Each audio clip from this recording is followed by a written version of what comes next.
Alors, je vais vous expliquer comment remplir un plan de concept.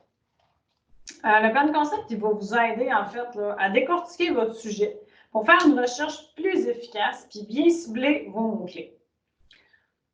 Avant de faire votre plan de concept, vous devez avoir trouvé votre sujet. Idéalement, on va faire une question avec. C'est plus facile de travailler avec une question. Aujourd'hui, ma question, c'est est-ce que la consommation de drogue chez les adolescents influe sur leurs études? Donc, je vais vous inviter à essayer de trouver les concepts qu'il y a dans ma question.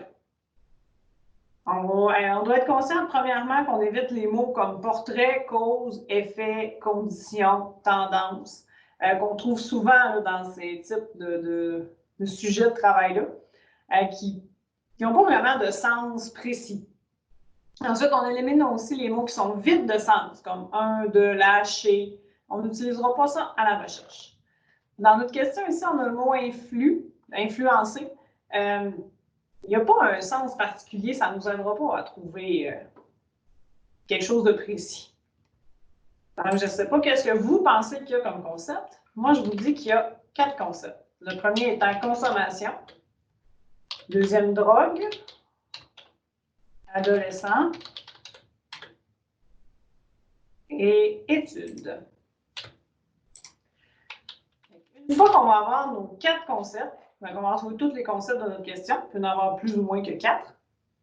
Ce qu'on va faire, c'est qu'on va essayer de trouver des mots-clés.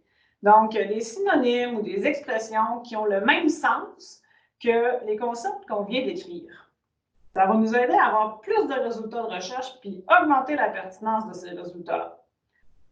Vous avez peut-être déjà une idée de certains mots. Vous connaissez probablement déjà des synonymes pour certains d'entre eux. Vous pouvez les inclure dans votre plan de concept. Ensuite, on va aller chercher dans des dictionnaires ou des dictionnaires spécialisés. C'est toujours une bonne base. Il y a des définitions courtes dans un dictionnaire avec des mots synonymes ou de même famille qu'on va peut-être pouvoir inclure dans notre plan. Ensuite, on peut aussi utiliser les encyclopédies.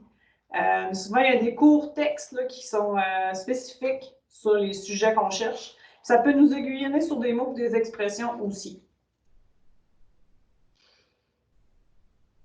Donc, voilà. Ici, on a usage, utilisation qui va avec consommation. Drogue, j'ai stupéfiants, narcotiques, toxicomanie, puis des types de drogues qui vont avec.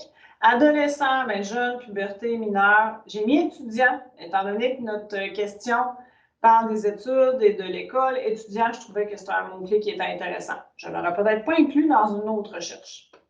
École, apprentissage, scolarité, instruction. J'ai aussi des expressions comme école secondaire, formation professionnelle. Fait qu'on a un beau bassin là, de mots-clés et d'expressions qu'on va pouvoir utiliser à la recherche. Est-ce qu'on peut ajouter encore quelque chose?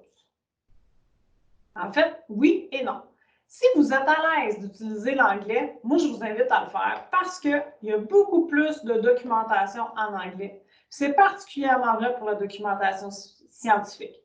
Si on ajoute des mots-clés en anglais, on a plus de chances d'avoir des documents pertinents. Donc ici, avec drogue, j'ai utilisé drug use, drug abuse, substance, heroin, cocaine. Adolescent, j'ai teenager, young adult. Après ça, ben, on a études, school, studies, schooling, high school. C'est tous des mots que je vais pouvoir utiliser aussi dans ma recherche.